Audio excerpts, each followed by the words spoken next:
Hey, Captain Jack Harkness at your service. And yes, I both have a gun in my pocket, and I'm very glad to see you. Uh, Today, welcome to Carnival Cosplay. My real name is Mark Pinkson. I'm a master of the hyphen, uh, computer security expert who used to travel the world, uh, punk rocker. That was a while ago. Comedian, magician. I've done comedy magic shows at over 70 Comic Cons, Harry Potter cons, and Doctor Who cons. Since August last year, a YouTube channel featuring the Countess and Igor material, but they're currently dead. They were hit by a North Korean missile, so they're currently on hiatus because they're presumed dead. Someone traded a box of Twinkies to Kim, so he fired a Korean missile at them. But so today is the second episode of somebody I've been following on both Instagram and Facebook, and she seemed like another master of the hyphen, doing lots of different things. So here we go is Hansi Oppenheimer. Hey, nice to be here. Hi there. Welcome. Yeah, I think the hyphen is just about, always trying to be creative and just, finding that different opportunities come to you. You can't always make a film, or you can't, but,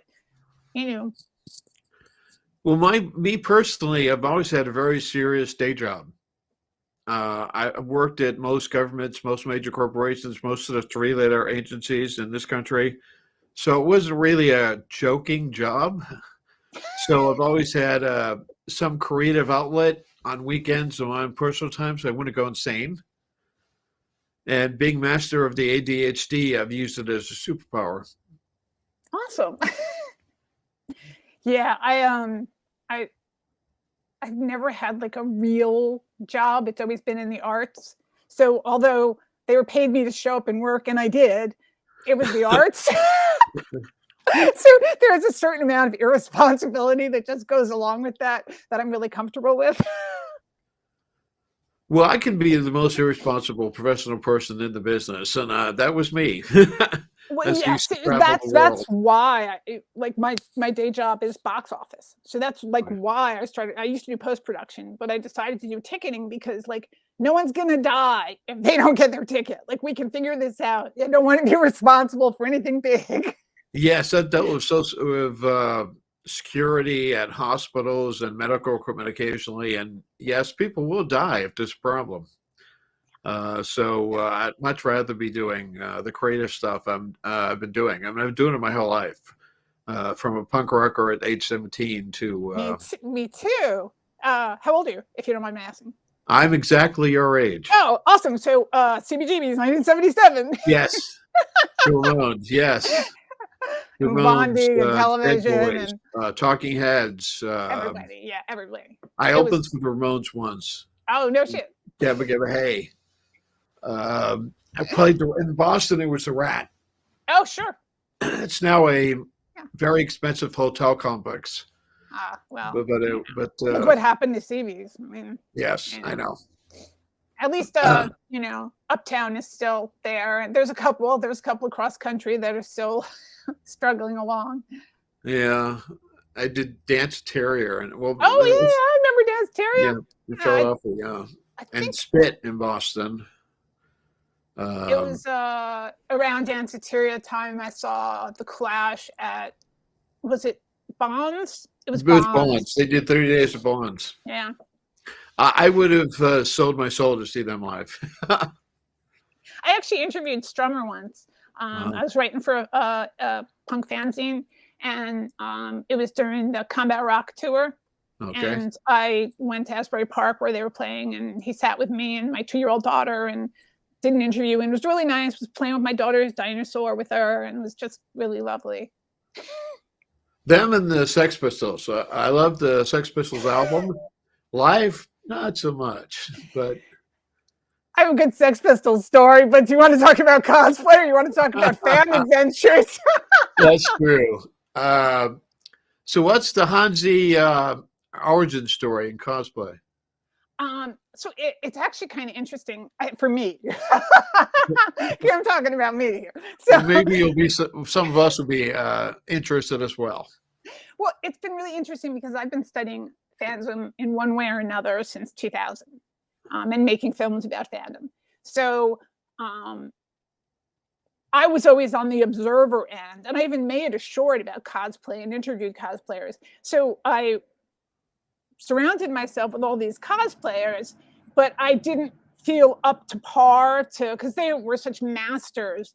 And then I put on my own convention, and we had a panel on cosplay, and the women they were all my friends. Everyone in the panel I knew and knew their work, and they just showed me that it was just if you could find a way to make it comfortable for yourself, then it's really empowering and fun.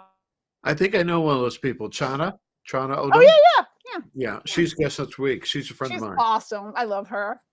We've been at many Doctor Who meetups throughout the years and things at different conventions. And I had a breakfast and lunch tour last year. I was lonely, so I drove 15 times all across New England having breakfast and lunch with various cosplayers. I should have filmed it at that point, Well, but if you want to team up on something, that because it's very interesting to me now that I started seriously cosplaying in 2019, whatever the 50th anniversary of San Diego Comic-Con was, because it was the first con I was going to where I wasn't press. So I was like, wow. hell, So I've been doing it longer than you have. I've only been doing it a couple of years. Yeah, And well, mostly during the pandemic. It's about 7 years for me. Yeah. It's interesting, like when you discover as an older person, I think, and I think that's a really interesting discussion because I always thought of myself, cisgender, whatever, ace, aro, but cisgender. And then I find myself, I'm cosplaying all these male characters, but in this really high femme way, like, corsets and big puffy skirts and, but then I also like punk them up because that's who I am. So it's very confusing. Well, it looks interesting because I've seen lots of pictures. I mean, you have one of the cosplays you showed me, a good example of that?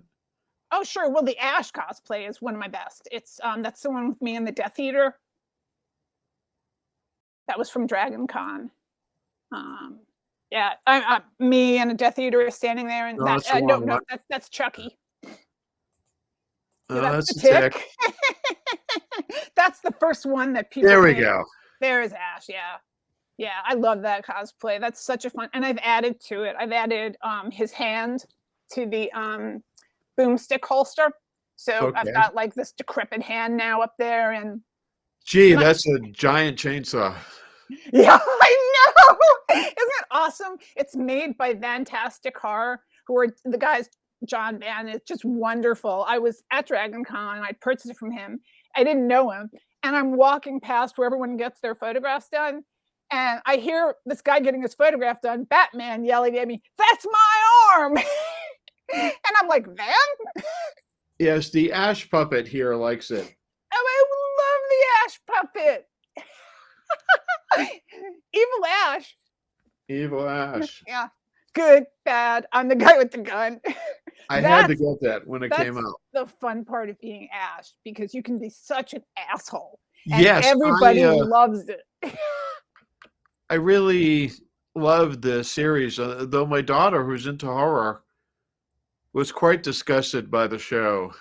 Oh, yeah. If my daughter would never make it through that, I know that. She's really into horror, and she's seen most classic horror films and modern horror films, but I think when Ash ended up going through some of the Deadites, the colon system, yeah. she was done. Yeah. She was just done with that show. I love gore comedy. That's my favorite. And the gorier and sillier, the better. Like Dead Alive, that scene where he's mowing down all the zombies with a lawnmower, and it's just like, and he's skidding in the blood. It's like cartoon. I love that kind of violence. I actually put the Slightly Evil Dead in my live show when I first came up with it 6 years ago. So I used a real chainsaw. Yeah, and I would take someone from the audience, some woman from the audience, and put her on the table and put a thing on her. get the saw ready, and then I would forget how to do the trick. So I'd ask my sound person, my daughter, I said, "Can you get the instruction book?" And she would give me the instruction book. Kanda. And I would open it, and my face would become red. And I'd start laughing hysterically, grab a real chainsaw from somewhere it was hidden, and then attack the audience with the chainsaw. And first time I did it up in Maine, Kittery, Maine, at a Comic-Con that doesn't exist anymore. They had a real theater at that venue. So it's a raised theater, and I'm sitting in the front row. There's nobody in the front row. Everybody else is in the second and up. And I'm standing on the seats of the front row holding a chainsaw at this woman and her children. And she's like going like this, protecting her children from the crazed lunatic with the chainsaw, me. And I remember with the chainsaw, and the air from the chainsaw was blasting them away, because it was a real electric chainsaw. They just cut the blades. Cut the chain so the chain didn't move. But with the noise and the air and all the red gore I put on the chain, nobody noticed. Yeah. So I'm standing there. This woman's protecting her children. Look at horror in her face, and I'm going, "This is the best job ever." Yeah, kids are scared of the chainsaw. Yeah, I find when I'm ash and I have the chainsaw, like kids will shy away, but I'll always like bend down, show them, like let them see how my hand fits in. Let them touch it. I actually almost lost a finger to a chainsaw when I was 15. So. Okay. So I might be dealing with some PTSD through cosplay. I almost tripped once and fell on the crowd with the chainsaw, but luckily that didn't happen. I was at a con once, and that happened, that I tripped over something, some lighting system that was there, and lunging with the chainsaw, and get some interesting pics of me doing that. I always said it was a slightly Evil Dead because I thought slightly made it more funnier. Yeah. Absolutely. I like kinda, sorta. Yes, absolutely. By that simple word, because everything I did was comedy. It was basically, I took a bunch of fandoms, put them together, rewrote, because I was a magician back in the 90s, and even did state fairs and things with a traditional illusion show. And I just rewrote it for the fandom, because you can't be wrong for the fandom, because the fandom will stand up and tell you you're wrong right in the middle of the show. Yeah.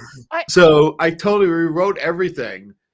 So Doctor Who, Dr. Indiana Jones, Doc Brown, the shark from Jaws, one of my favorites, and Slightly Evil Dead. And that was a show that I came up with 6-7 years ago, 70 cons ago, several hundred shows ago, through the East Coast mostly. Nothing in New York, in Long Island a few times, but in Baltimore and Philadelphia and Harrisburg a few times. But I just didn't go any farther than I could drive on a Friday or a Sunday night, because I had too much equipment. I had a full-size TARDIS. I know. Among other things. And it's why I started YouTube, actually, because this year all my helpers kind of went away because of COVID. Yeah. I used to have 4. Yeah. And me doing a show by myself in Vermont this year. Well, first of all, shows in Manchester or GraniteCon, my 5th or 6th GraniteCon, carrying everything almost killed me. And I had a President Loki outfit and the hair and the crown and a face mask and a microphone, because you had to have, and I wanted people to see my face, because you have to see my face as I'm performing. So it was just so freaking hot to do 6 shows in 2 days that I did a show by myself in Vermont 2 weeks later with the full-size TARDIS and everything. I just said, okay, that's it for now. I can't perform now. So that's why I went to YouTube, and I have all these different YouTube things. Yeah. Well, that's the thing, about creativity and why the hyphenates, it's like, you create where you can, and sometimes, you can't get a group of people together. You can't collaborate except by Zoom or phone or something. So, you figure out a way to create that way. I've been having a blast on TikTok with my costumes and doing. Yeah, I keep seeing them. I see them when you post something. I'm having fun with it. It's good. It's really good. How you doing on TikTok? TikTok's too short for me. Well, it's so funny. Like, the first thing we ever posted was me stabbing Pennywise. Because what happened was, so I'm 61, so the cosplay thing new to me. But like I said, at San Diego Comic-Con, people came out of bars to take my picture as the Tick. So I was like, oh, I love this. So I'm doing this forever now. And Yes. so then I started planning the costumes for each day of every con. And yeah, I mean, most of my friends who cosplay are younger. They're in their 30s. So I was with I all mean, these. if that old. Well, I mean, I have some older friends who do it, but a lot of them work in the industry, like in, comics or whatever. So one day they'll cosplay, but the rest of the day they're Yes. working their table or something. So Yes, but that's they're true. not just hanging out with the cosplayers. So, but a lot of the cosplayers I ended up hanging out with were younger women. So they're like, oh, we have to do TikTok. I'm like, I don't have TikTok. Like, oh, we'll show you. And like, really, by the end of the day, I was like, we have to do another TikTok. This is awesome. It's true. My friend Tom, who's cosplay dad. Oh yeah, That's I love him. He is so sweet. He is so Tom sweet. Quinn. You see the picture of him kissing me? We've done a bunch of benefits for a local Rhode Island. It's a center that deals with grieving for kids and adults. And we've done the Halloween party 3 of the last 4 years. Last year because it didn't have it. Oh, 2 years ago because it didn't have it. This year we did. And I've done a lot of different shows with him. And so he's a good friend. Very sweet. I for years I saw him, and my friend Kat L is the reason I started going to Rhode Island Comic Con, because she went to Providence, and I knew her from Sendio in 2012. And it was like, yeah, he's turns out cosplay dad is like a few years younger than me. So really, he's oh, because the first time I saw him, he was doing the old man from Up. Yes, that's his So, true. like, I always think of him as like a really old man. And I asked my friend Kat, I'm like, who is that guy? He's amazing. And she goes, oh, that's Cosplay Dad. So this year I went up to his table and introduced myself, and I was Delirium. So he was Merman that day. So I was like, we're both fish people. Yes. His biggest he does a really good older Batman. He does like Adam West Batman. No, well, he does like a 50, 60-year-old Batman from one of the comics, an older Batman. And he's been doing it for like 20-something years. He was doing it when the Comic-Con was just a room with a bunch of people with comic boxes. Yeah. So I hope to have him on in the future. He's somebody I occasionally go down to Providence and go to lunch or breakfast with. And I usually milk.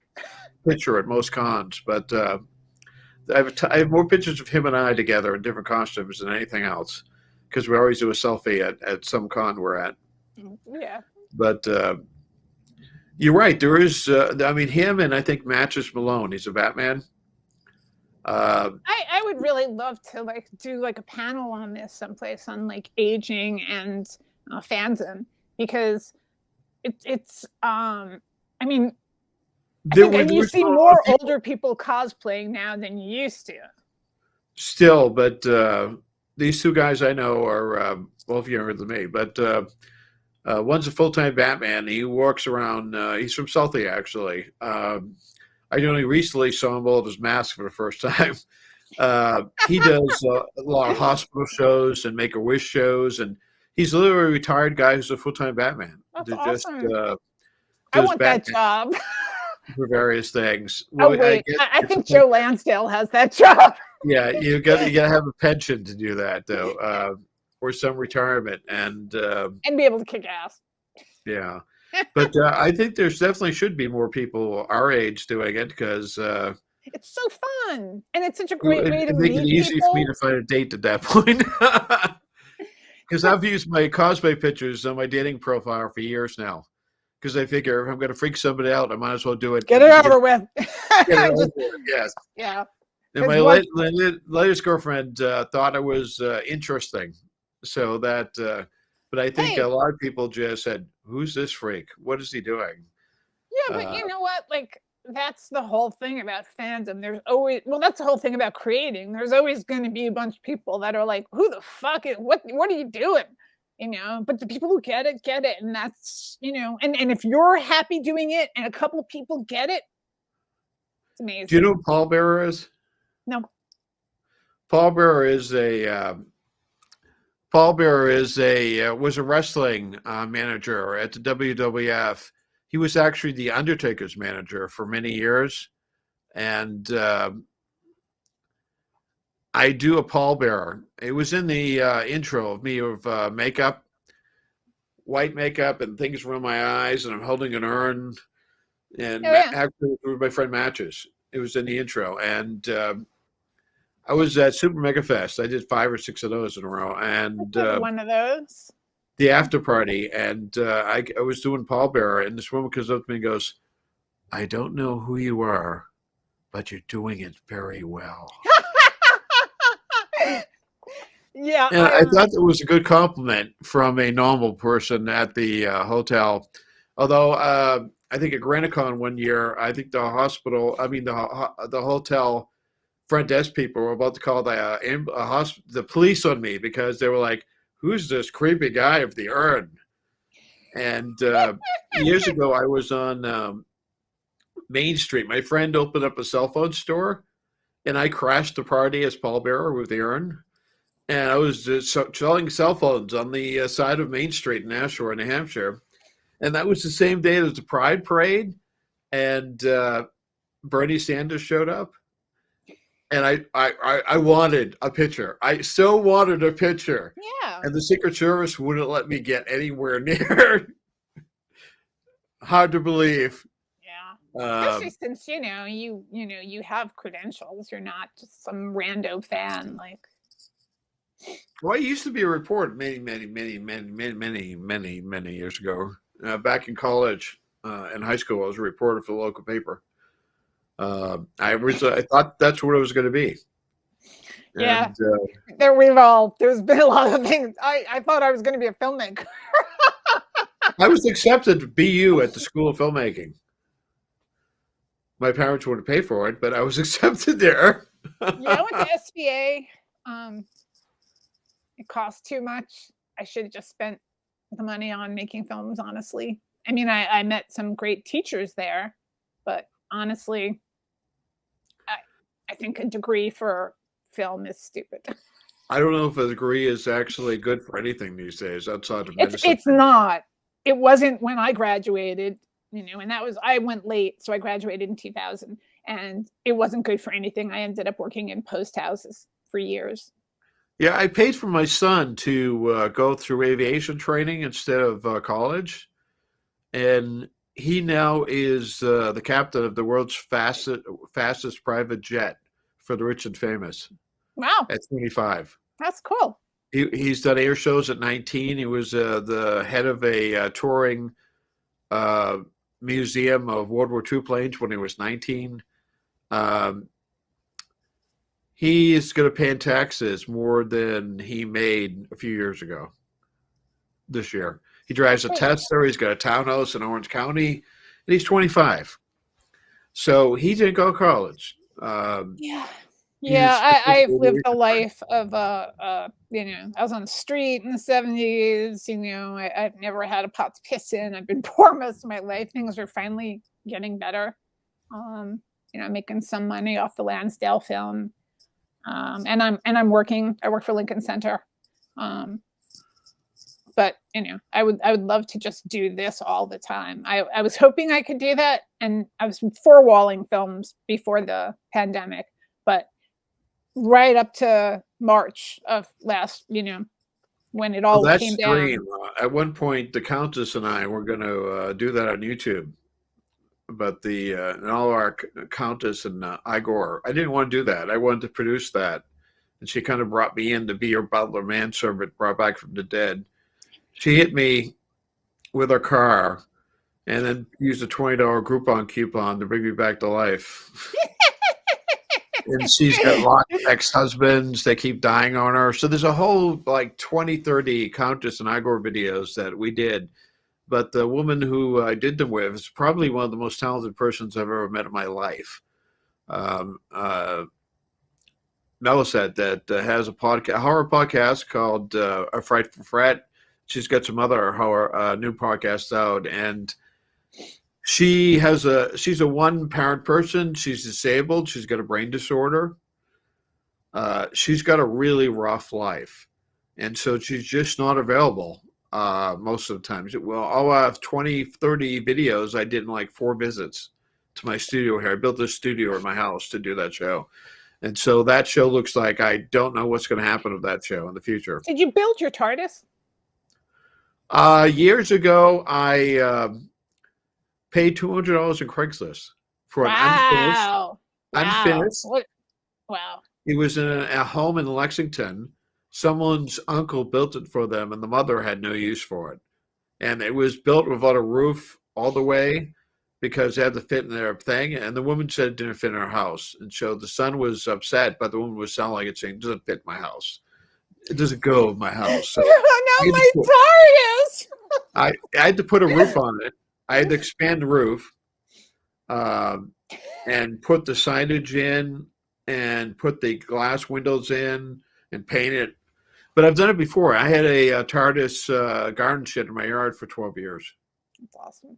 So, I wish I had the skills for these kind of things.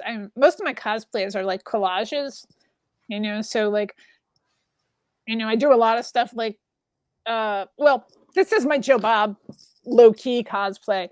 I got the most badass boots in the world. I don't know if you can see them. Can you see cool. them? There they are. Yeah. Cool. And then, of course, the drive-in turtles. Yes. And of course. Yeah, I saw that in one of the photos with the original. Yeah. And that was funny because like nobody at San Diego recognized Joe Bob, my costume of Joe Bob. And actually my Joe Bob documentary was screening at New Jersey HorrorCon. And I was there dressed in my Joe Bob, and step and repeat and everything. And then Joe Bob was there and Darcy was there. And I walked up to Joe Bob and like, he looked at me and was like, serious. Yeah. And he was kind of looking at me like, now what? And Darcy is like, oh my God, she's you. And I said, hold my beer. I handed him my Lone Star. Yes. He was kind of sick of me at that point because This was me last summer at the Fan Expo Boston, meeting John Barrowman. And he and I had a nice talk. He's a very lovely man. Everybody says so. He is. I have a story on him that I had a picture of him and I from Boston Comic Con before Fan Expo bought it. Like 6-7 years ago, I probably weighed 400 pounds. And it was on my office of my wall. And every time I looked at it, because I lost a lot of weight, serious weight. Yeah. And every time I looked at it, I said, yeah. So I was going to get a replacement photo that I could replace that photo on my wall. And I had a stroke 2 years ago and almost died. And I told him the story, and he spent a lot of time with me. And very lovely man. Yeah. I ran into him and Alex Kingston getting coffee in the hotel at Rhode Island Comic Con a couple years ago. And just said, I just want to thank you, and he's like, I'm just being myself. I said, yes, that's why I'm thanking you, because it's so much fun. He must play every convention there is. He loves it. He loves it. I remember he was like one of the few people with Fan Expo Boston that was not wearing a mask or a face shield. Yeah, that's a complicated issue. Whatever they need to feel safe, I get it. I walked by Walter Coing, Chekhov on the original Star Trek, and he had a face shield and a mask, and he was asleep in his booth. Oh, that's sad. There was nobody in line. No handlers? I mean, they should have been. At the time. There was no handler, and there was nobody in his line. And I felt real bad. I didn't want to wake him up. Otherwise, I would have stopped and said hi. But he is getting up there. Yeah. And, well, we all are. And that's why. I'm not. I'm getting younger. TARDIS magic. My younger brother looks like 10, 15 years older than me now. So I say I'm the younger brother now. We got the time thing. So like you can. Well, I've got a TARDIS. I've got yeah. I've got a flux capacitor right over here. Uh-huh. I've got a TARDIS. You got a Cyberman. I've got a flex capacitor. I've got a portal gun from Rick and Cyberman. Morty. So I'm into time travel. So I must own 5 or 6 flex capacitors, from the smallest to the one that I wear a cosplay because it's a lot easier if I just pin it to my chest, to the giant museum quality one, which is too big to carry around. But yeah, I mean, cosplay, it's interesting because each costume has its own, difficulties. yes. Like the What's Ash your one, favorite like cosplay? I have what? What's your favorite cosplay? Well, I think the Ash one is my favorite because I know, like, I mean, there's so many great lines from the movie. Like, I love my Snake Plissken, but like the only fucking line I ever hear when I wear that costume is people saying, I thought you were dead. And, There you are. yeah. Oh, and the timepiece, and I also have the gun, are made by the Potions Mistress on Etsy, and she makes amazing, really light, like con-safe weapons and stuff. So, Well, if I've got. anyone's interested. I have something. I live in New Hampshire, a free state, unlike some other states. So, I mean, this is my cosplay gun. This is my Boston, if I'm going to Boston. But I actually own the actual gun that is Captain Jack Harkness, and it's been used on a lot of Doctor Who episodes because it's an British Webley gun. And I own the Rocketeer's real gun too. I own a cosplay version too. Oh, it's Rocketeers. It's not Cybermen. You're right. Got it. No, Cybermen's over there. Seriously, it's. I knew there was one in there somewhere. That's my most expensive cosplay. And I love that movie, 1991 movie. It's a beautiful cosplay. What's the most you ever spent on a cosplay? I guess, because I collage, it's really hard to say, I mean, a few $100? Hmm? Few $100?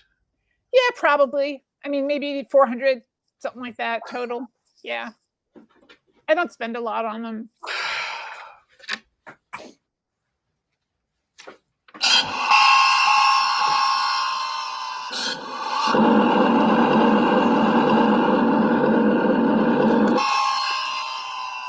That's fucking cool. The only cosplay contest I've ever entered in Harrisburg, Pennsylvania at Central Park Comic Con, I came in first. I was performing there that weekend, and I asked them if I could enter the contest, and they said, sure. And I won it. Then they said, next year, don't enter it. So I was double paid that weekend, and that's cool. The only one I ever entered, came in first. I'm done. I retired from cosplay. Yeah, well, I'm not really interested in competing. I mean, I think when you're the people who like make the costumes and stuff and the props and stuff, or unless you got a really good whole shtick, routine. Yeah, I made the backpack. I had it 3D printed, and I had digital LEDs and stuff. I put that stuff in, but I didn't make the coat or the helmet or the harness. But I spent about $1,800 for that. It was out of control.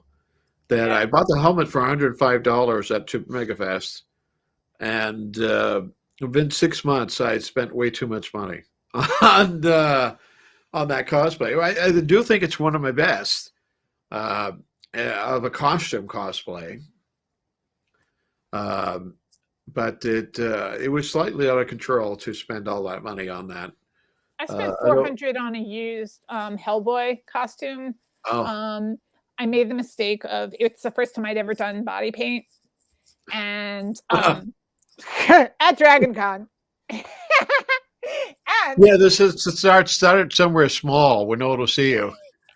And so I'm using the Prosaid, but I'd done the red first. So like, as I'm walking from my hotel to the con, my horns are slowly sliding down my face. And like I got, the big fist on one, so I only got one working hand, And then of course, because we have to Purell and mask and everything, I had to keep washing that one hand. So I got one hand that's not this, and everything else is and everything I touched ended up red. Yeah. I am familiar with that concept. My pallbearer, I had to learn how to do painting in that cosplay because of I've never done makeup. I have no idea. At the time, I was divorced for a few years and didn't have a woman or someone who knew makeup to help me. And so someone dared me to go to a wrestling convention as this pallbearer guy. And I did. That's cool. That's my friend Matches, the full-time Batman. Where'd the picture go? It was there. Maybe. Yeah, it was there for a moment. It was there. Yeah. And I cannot tell you. Oh, no. So let's go through every picture in the universe. Oh, that one's anyway, I understand because I didn't know anything about sealer. So I was repainting plastic. I bought like cheap Halloween, like I was doing American Mary, cheap bone cutter, and it has the terrible painting. So I'm trying to like spray paint it, but you have to find the sealer first, and then it's my just hands. My hands had white and black all over them, and my costume did. And I mean, it was the most successful experience I've ever had cosplaying. I mean, 7 people in the parking lot stopped me and asked for pictures. And I must have taken several hundred in the hall, even with ones who were professional wrestlers. Yeah. So I am God at a wrestling convention. So the owner asked me back as a guest. So my 3rd or 4th career is professional pallbearer impersonator. I would love to do that. It's a very small niche. I was actually supposed to go to the biggest wrestling convention in England, in Liverpool, April last year, which of course didn't happen. Yeah, of course. And they haven't had it since then either. So I've been I enjoy my the reaction to that. The reaction you get, the positive reinforcement you get from your costume, that is amazing. Yeah. And I was an instructor. I was an instructor for 25 years, so I stopped doing that. Now I'm a consultant, and I do everything online, and I don't perform anymore. So occasionally cosplaying is like the only positive reinforcement I get these days. It is really fun. And even the people who, like, I was delirium and going on the down escalator past 2 guys going on the other way, and they're like, I don't know what it is, but she's hot. Yeah, just like the woman I met. Sure, yeah. Okay, I don't know who you are, but you're doing it very well. Yeah, exactly. But I remember on that day of the Pride Parade, I was walking up the street, and it seemed like all the Pride Parade people had a filter that they were ignoring me because it said, "He's not one of us." That guy with the urn and the makeup is not one of us. So it's like a filter. We're blocking it all out. Yeah, I think too, men cosplaying and women cosplaying, and depending on how they're cosplaying, is a very different. When I'm wearing, like New York Comic Con is literally like I get on one train from 3 blocks from my house and go directly there, So the 3 blocks coming home, guys are hitting on me, and it's like normally I'm kind of invisible as a 61-year-old woman, but like they don't care if I'm carrying a huge ass chainsaw or anything. It's like, mommy. Well, it's because any of the costumes I saw weren't like revealing costumes. I have a friend who does like every revealing costume in the universe at Comic Cons, and I understand people are always hitting on her famous people, and all kinds of other people were hitting on her all the time because they're revealing costumes. Because something in men's stupid head says the less clothing a woman has on, the more they will sleep with me. It must be something stupid like that. And she doesn't, but Yeah, I think it may also just be when I'm in cosplay, I feel differently about myself, and I'm performing, and there's a confidence that is not, yes, yes, it's a performance, and inhabiting that, is really exhilarating. I mean, to become this other character and just be able to run around and be a crazy person is just so much fun. yes. Sorry. It is. I think it was for me because someone who used to be much bigger than I am.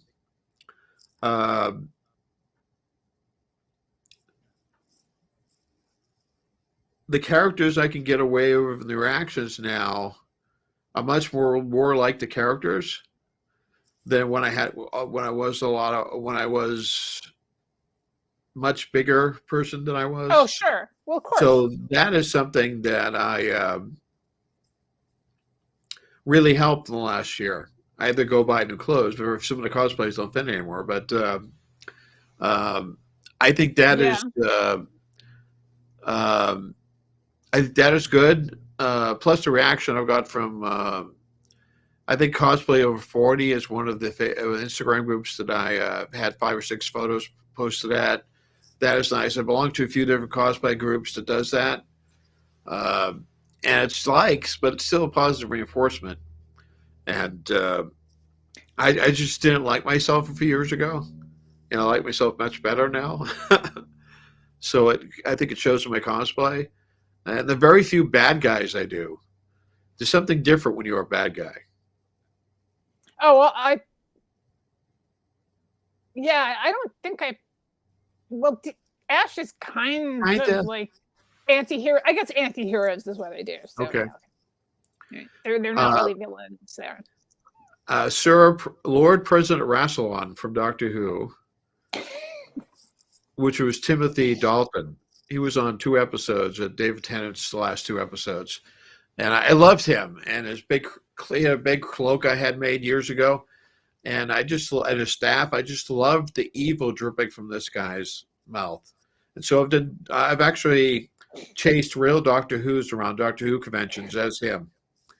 Especially Sloan. That's like, I don't think people who don't participate understand how much fun this is. To go to a con, be dressed as a character, have like other people who appreciate that character like playing with you, and you get to like do this little improv, and President Rassilon is great at Doctor Who conventions. Non-Doctor Who conventions, forget it.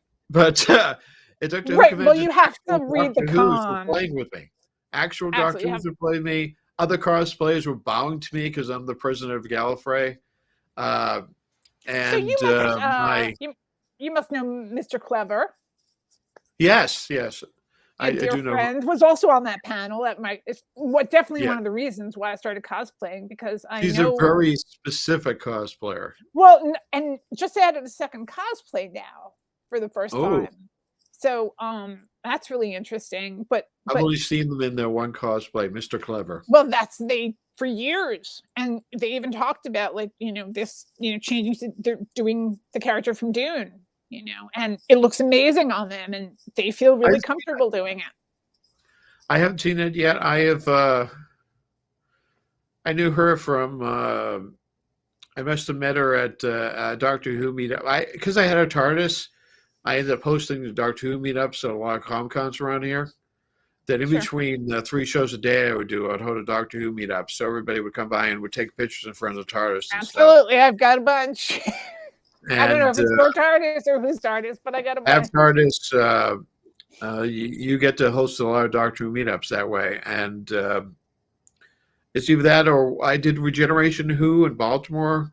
And I did Long Island Doctor Who. I've been to Long Island Who. That's a real fun one. I've been there twice. I've done, I think the last full one they did, I was there. Oh, no, the second to last full one I didn't.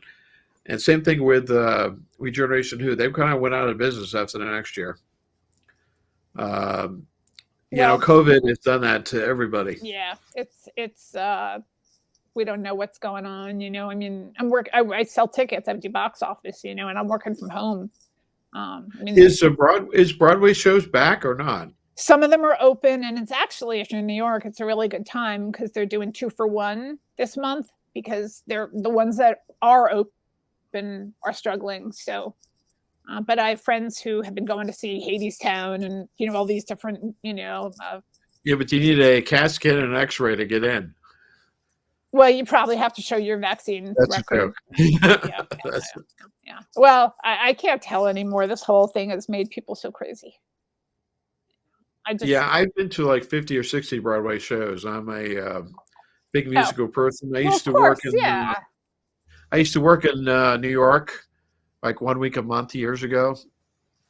And so I would go to the half-price ticket booth because I spent 20 years in hotels traveling alone. So I used to go to musicals whenever I went to New York. But I haven't been in a few years because I didn't know if it was safe. Yeah. But what other cosplays do I have on here? Let's see. Let's go through the list. Okay. The list of things we have. Okay, that one. That's my Chucky. Oh, I was wondering who that was. Yeah. I mean, it reads better in person because I'm running around stabbing things. Okay. But they got the bloody sneakers, and I got that good guys patch on, and and all the scars on the face, and one side of my head. Yeah, with my good friend Jason. Yes. Yeah, I don't know who that Jason is, but he was good. Oh, and my tick. I love my tick. There's a blood. Is this a set somewhere? It's actually the activation for Breaking Bad, the movies. The Jesse Pinkman story. Okay. So is this a set or is this your average parking garage in New York with blood on the walls? Yeah, exactly. I know everyone's like, "What's with the blood?" I don't understand. Okay. I really like blood and violence. Maybe again. This one. Yeah, that's Ash. You get your boomstick. A boomstick. Groovy. Oh, that's Thank Pliskin, and that's me. I think you got also my the one with my green hair. That's Beetlejuice. Yes. That is somewhere. I don't know why that one. Where did that one go? That one I remember. I'll share it again. And I also do American Mary and Delirium. And I'm adding one. I'm going to one of the Supernatural cons because I don't know how long I'm going to be able to get all those people in one place again. The show's canceled. So I'm going as a Xana, which is a kid's imaginary friend. There's one episode where. Now, don't the two guys from Supernatural own most of those? Own most of what? Most of those Supernatural cons. Oh, it's Creation that owns the contract on the Supernatural cons. Yeah. Because I think they have some sort of relationship with them because they're. Oh yeah, they have like a. It's like they're contracted. I mean, but they do like one con a month. But like Jared Jensen just confirmed. There it is. There it is. Yeah. Some profit sharing situation. I really wanted to see Beetlejuice the musical, and I guess it's coming back next year. So. I just want to go to the bar downtown, the Beetlejuice bar,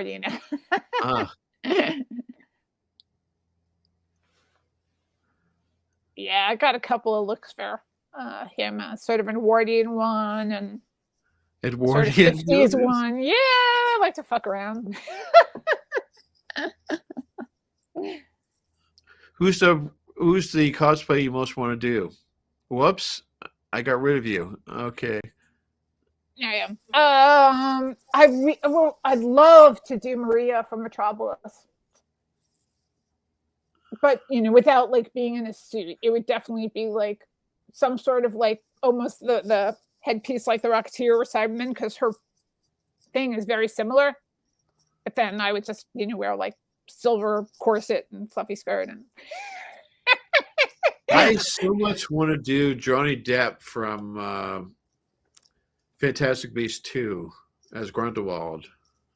I don't know why. I just do. But now he's been taken out of the third movie. Well, I tried to do Spider Jerusalem. It didn't really read because the hair, even like, and I'm not shaving my head. Yes. But I did have the glasses. I did have the coat. And I had a spider tattoo on my head. And my friend had her John Constantine puppet with her. So I was making out with her puppet. And I was like, this spider steam had a really interesting ship. Oh my God. Can you imagine? I do like a John Constantine.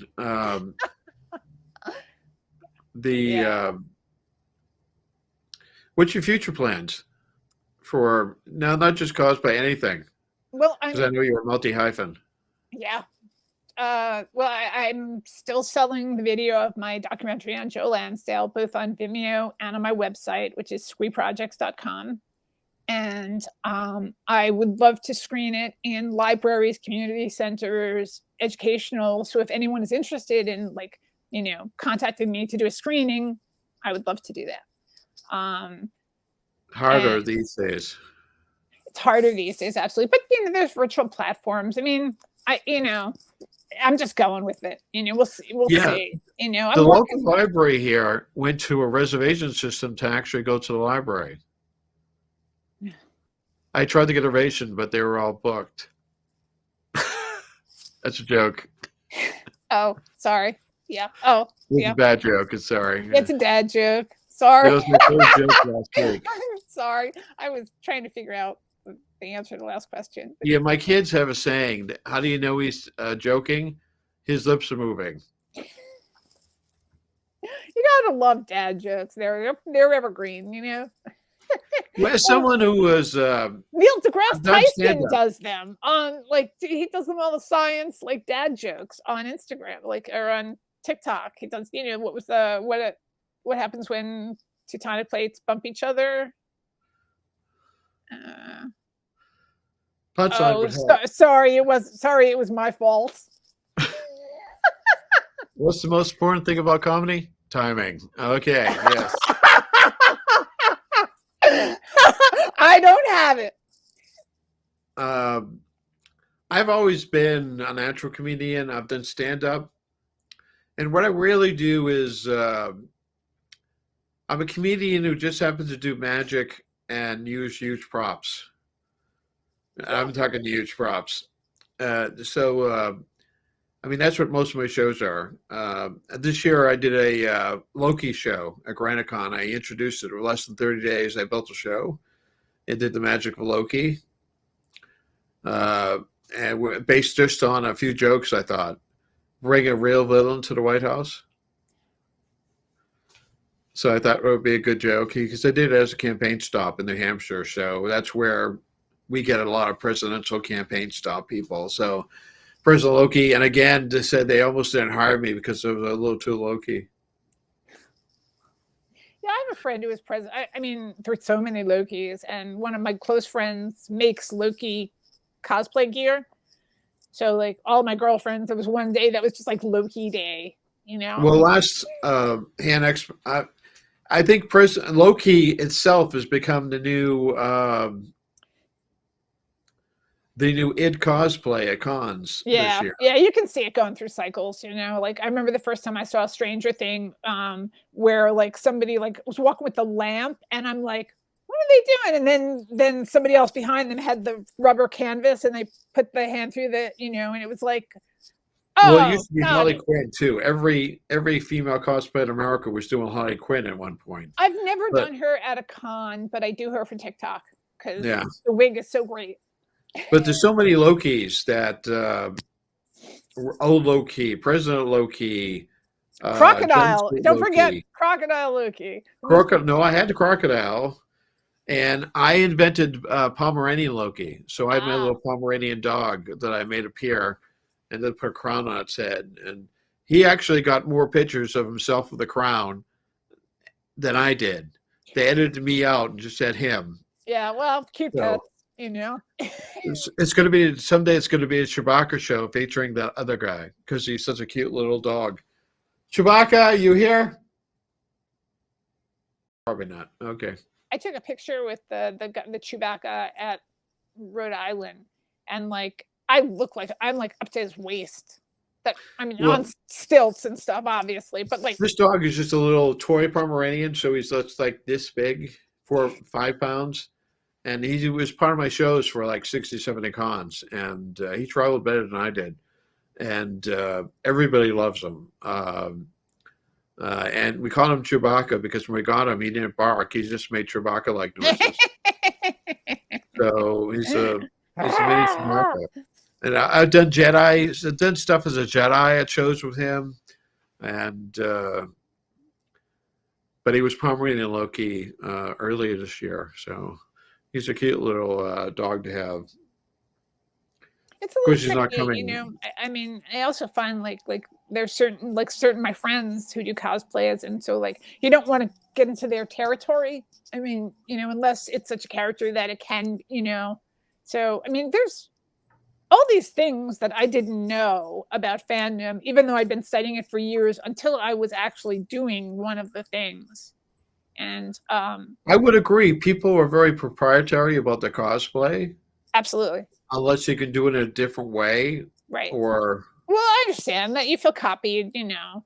Yeah, but there's no reason for that. No one owns a copyright on that. Actually, we're all stealing it from like TV shows. Yeah, trust me. I had a Harry Potter show called The Fantastic Magic of Potter that was based on Fantastic Beasts, and it's on my YouTube channel, and Harry Potter stuff. And I was doing it at Harry Potter cons and other Comic Cons, even theaters. And I eventually removed all the trademark things. And because it's a parody, have you ever seen Puffs? Right. I saw Puffs off Broadway. As long as you don't use like the full character name or the H word like Hogwarts, I just said the castle. And I removed all my house flags that I bought commercially and had flags made with just the mascot of each house. And then it was, you know, you don't use the trademarks and everything else, but you literally can get away with murder of trademark items at Comic Cons. Well, yeah, Comic Con, yes. But like I also, I'm not doing it now, but I have over the years done a lot of extra work. And I used to get a ton of work because anytime they needed, you know, extra for the bar, biker chick, hooker, you know, junkie, you know, I was perfect because of all the Buddy in Law and Order. I'm on Law and Order a bunch, Blue Bloods, because every New Yorker is. You know, but in California, I did a lot of work. You know, worked on Dexter and stuff. I worked on My Name Is Earl. They were always looking for like white trash look, which, you know, with the tattoos was perfect. But recently, when I re-registered in New York during, you know, trying to get things back together after the pandemic, they called me the first day and wanted me to work on what's the hospital one? It's not St. Elsewhere. It's another. Lansworth, a long time ago. No, it's a recent one that's on. It's another hospital show. But they called me and they can't use me unless I got sign-offs from all the artists. And I'm like, but are you talking about the Flash and the artist, or you're just talking about the person who drew it? And then they didn't know.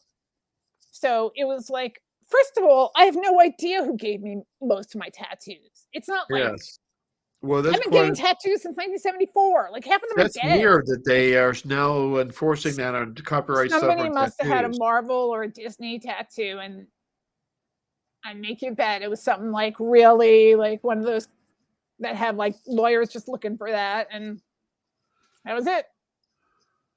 I think Warner Brothers has a huge team of lawyers that parachute in when a Harry Potter trademark is used. I just like I wonder like who are they even like what they don't even understand how tattoos work. Like it's just one more layer of bureaucracy. I'm you know, this is why cosplay is wonderful, because you know there really are no rules. It's just about like, you know, fan etiquette. True. Well, you're also in the place that some of the biggest cons are. Yeah.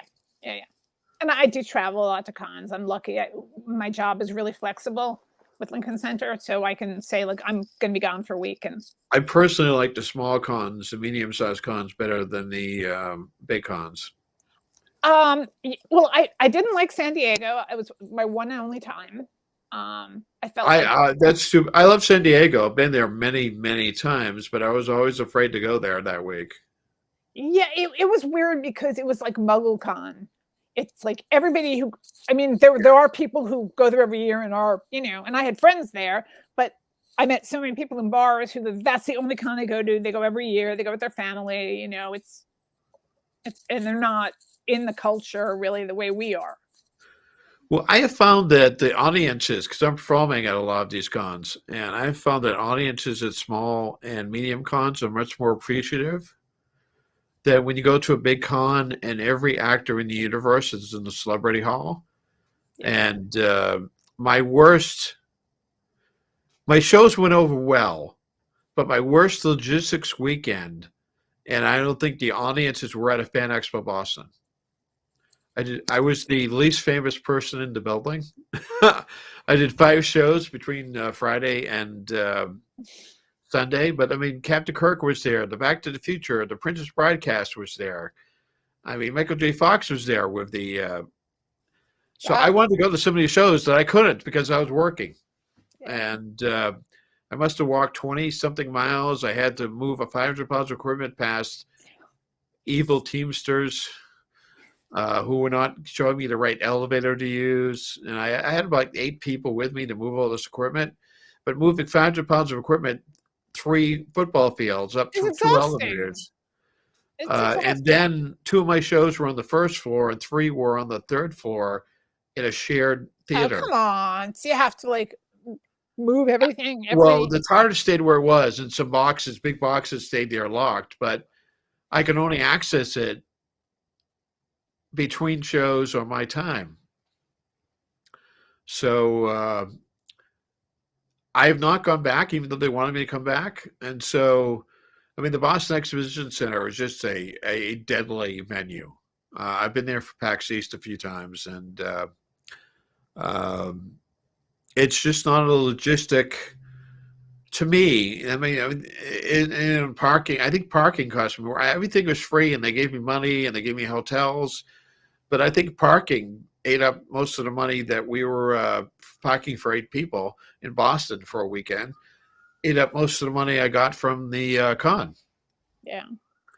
And so I just found little things like Bangor Comic Con or Bar Harbor Comic Con. I love Bar Harbor Comic Con because I love Bar Harbor. And they give me a nice room in the water. I'll do Bar Harbor Comic Con forever because it's. Some of the small cons are some of the best experience I've had. Yeah. They had one, David Madison, I think, put together a convention, a horror convention at the Wild West City in New Jersey. And I mean, it's way out. Like, I didn't even know it existed. An old 50s Wild West town. And they had like actors and everybody cowboys, the guy dragging the coffins through the street and all this is going on. And then in the bar, that's where they had the artists, the celebrities. So I'm like at the bar, Joe Bob's there, John McNaughton, the directors. I mean, like, but like everybody came up to the bar at some point because they're in the same room and would end up sitting there chatting with me. So it was like, this is my favorite con in the world. I don't have to go anywhere and they'll just come and talk to me. Best celebrity story. Oh, mine? With cons, with cosplay. Oh, with cosplay?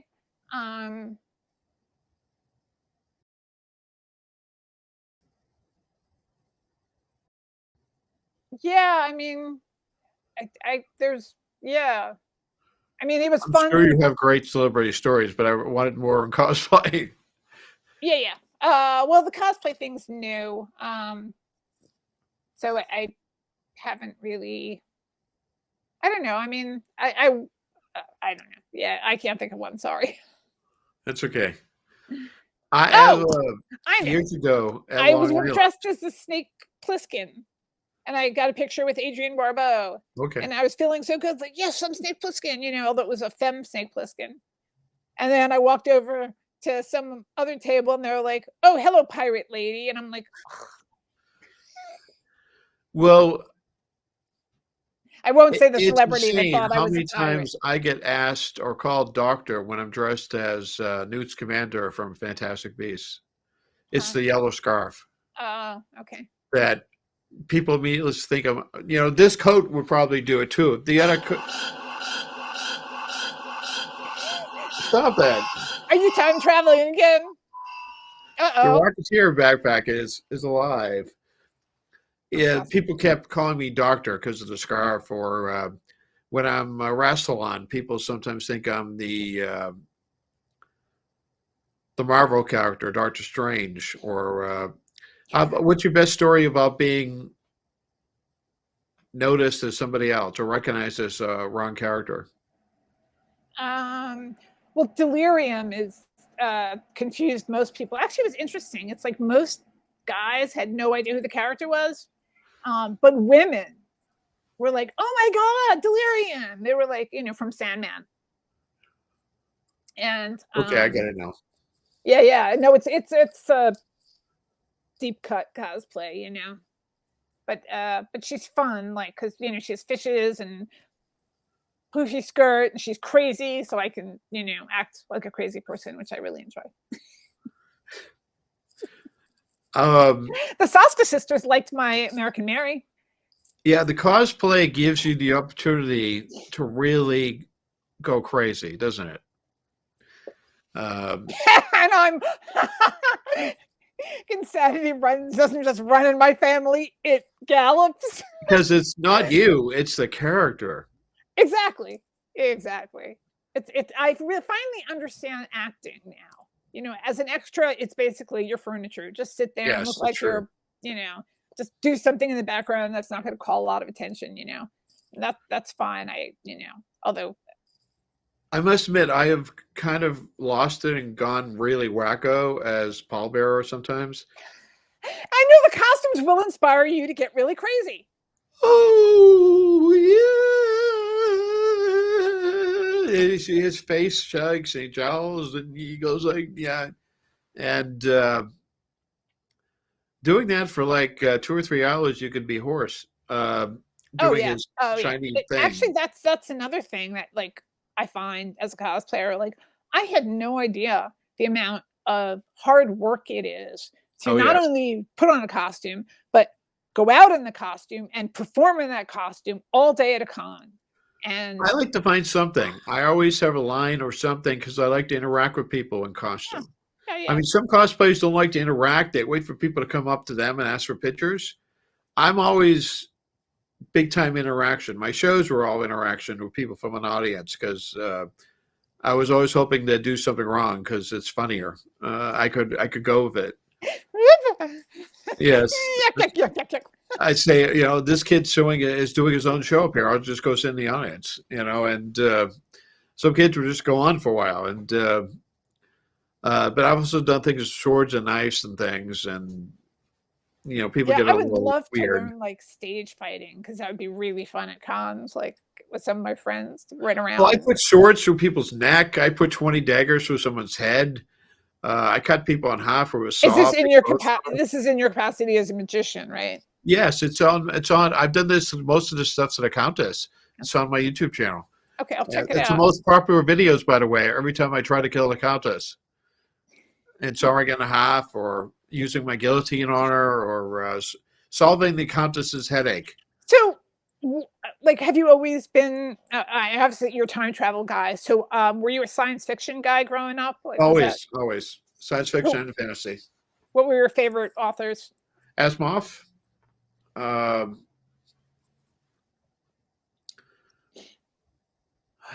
Asimov comes to mind as one of the great. Even though I didn't like the Foundation TV series from Apple, I just thought that was ridiculously not anything like the book. Well, adaptations. That's a whole nother That's a conversation. that That's is another tricky. thing. It's tricky. Yeah, it's really tricky. But I have seen it done really well. I mean, Good Omens was done really well. Hap and Leonard was The done Lumens really well. that was really well. I can't wait for season 2.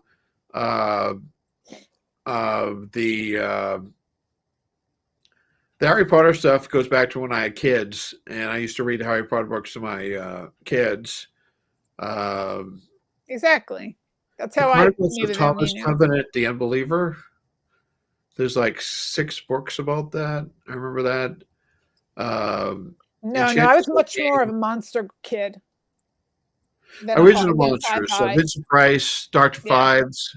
yeah, I love and Dr. Fives. Tomb of Dracula, eerie, creepy. Yeah, we started out as hosting. Vampirella. The Countess and I were going to host classic movies. And we did 2 classic movies, Dracula and the original Little Shop of Horrors. And I our love both those. statistics, well, I got to, excuse me for a second. Sure. Are you doing the Todd Browning Dracula?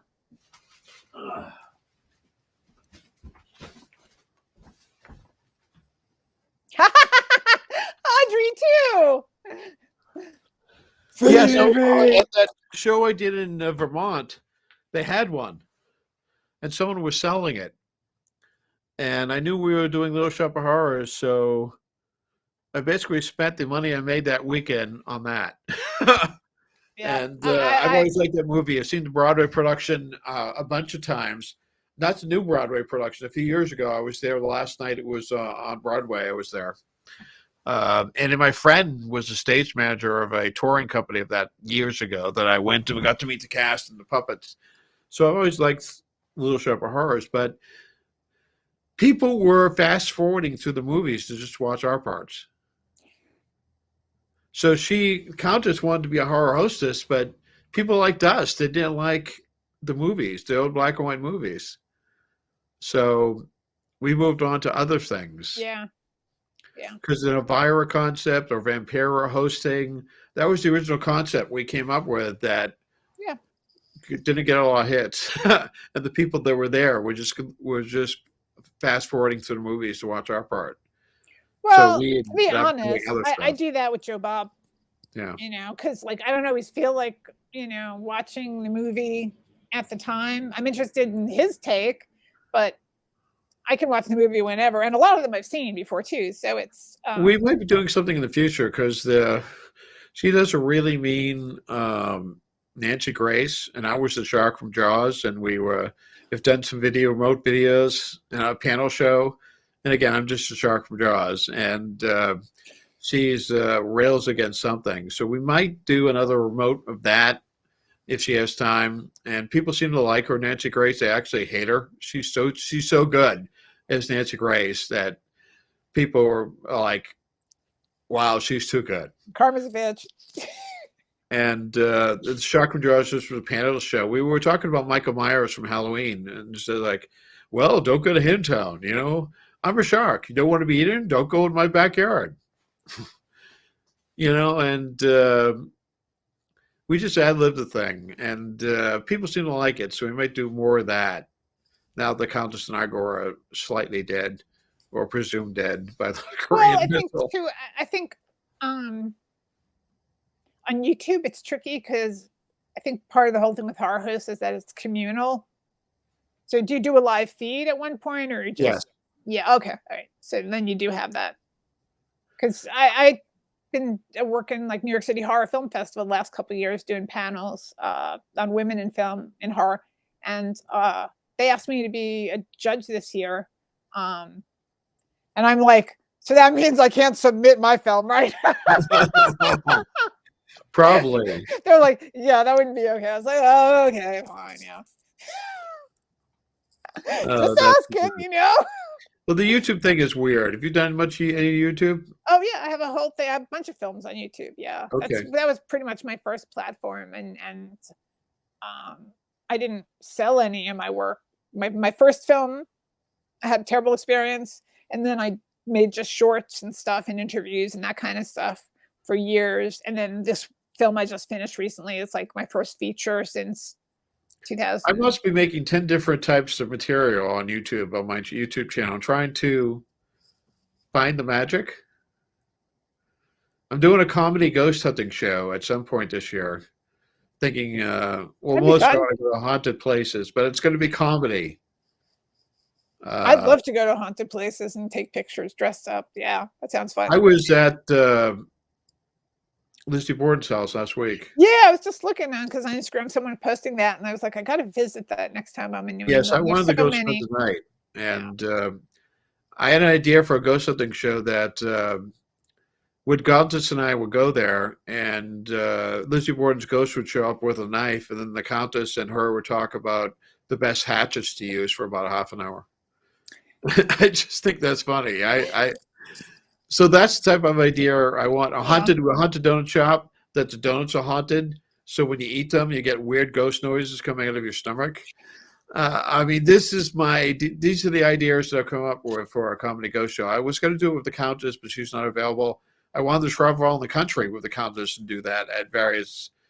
I've been to the Stanley Hotel and I'd love to see that. Yeah, I haven't seen that. I've been there at a business meeting. Have you ever done any like actual ghost hunting or seen or had any paranormal? I've done a few visiting haunted cemetery videos this year. I love cemeteries. Ghosts are a problem. Ghosts, Bigfoot, and aliens. I like to believe, but I haven't seen any of them. And if I could see one of them, then maybe I would become a true believer. But up to this point, I went to supposedly the most haunted cemeteries in New Hampshire, and nothing. Which cemetery is that? Blood Cemetery. In where? It's in Hollis, New Hampshire. Okay, my dad had a farm in Laconia in the '60s when I was a kid, near Gilmanton. Is it anywhere near there? That's like the only part. Oh, it's near Nashua. It's, yeah, I know where that is. A mile and a half from here.